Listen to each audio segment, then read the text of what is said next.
follow-up to a story WGN Investigates first brought you earlier this year. The Cook County Jail is fighting a new war on drugs, with detainees using the mail system to smuggle drugs inside. Investigative reporter Lourdes Duarte gets rare access inside the jail as crews search for contraband. Right now, there are 11 pending autopsies that jail administrators think could be linked to drugs being mailed into the facility. This all started about a year and a half ago when staff at the jail noticed letters and books being used by detainees to get high.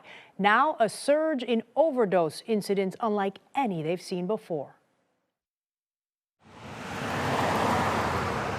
Inside the Cook County Jail, life moves slowly. Let's go.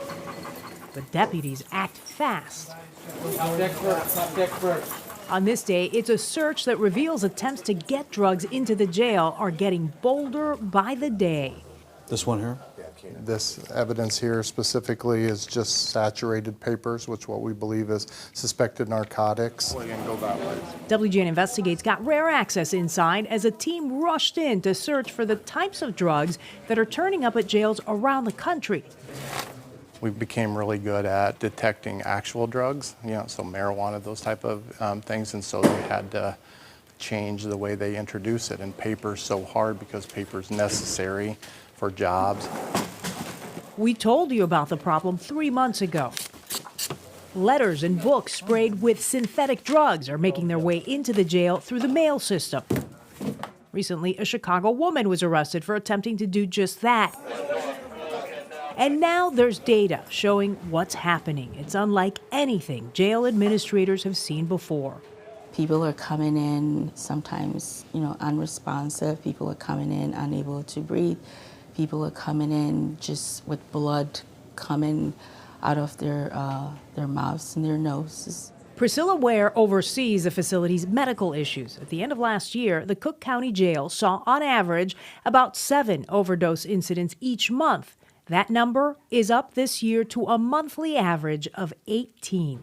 So much of the stuff that we're seeing soaked in paper that people are then selling, lighting on fire to get high, so much of that is either on its own or combined with something that's not a controlled substance. So the traditional way to find that through dog sniffing and things like that won't work because dogs aren't trained to identify any of these things. It's become a complicated problem to solve. Open cells, people are still in there. Our cameras were there as deputies turned cells upside down to find the drugs, Legal mail.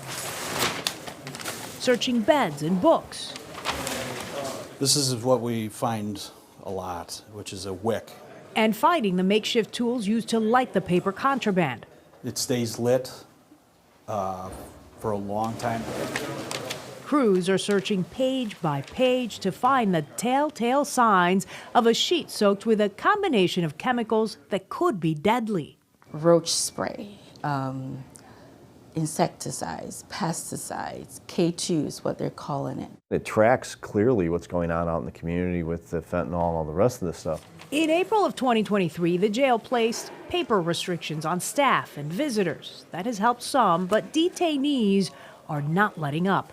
In a year's time, about 11,000 suspected pieces of mail are confiscated. WGN Investigates obtained some of the correspondence that shows the planning that's going into this. This letter comes with a drawing and a note that says instead of putting it on the sheet, put it on the envelope. They're referring to where the synthetic drugs should be sprayed. Another note includes a recipe detailing a combination of chemicals to use. So something like this, this just looks like paper. Right, so if you were to pull this out of the evidence bag, you can kind of see in here where there's a saturation or a stain in the middle. If any of this gets inside, detainees stand to make money too. A single sheet soaked in chemicals can generate as much as $1,000, but lead to a deadly high. And it's been a very a difficult time for the detainees who get a hand on these papers when they do smoke it. We've got our radar up on all these things, but it's wildly complicated. And the sheriff is doing a few things to minimize some of the paper drugs coming in, similar to what's being done at other jails around the country. For example, inmates are using tablets for correspondence. They're also only allowed 3 books inside per detainee, and those cell searches are now happening every week. I'm Lourdes Duarte, WGN Investigates.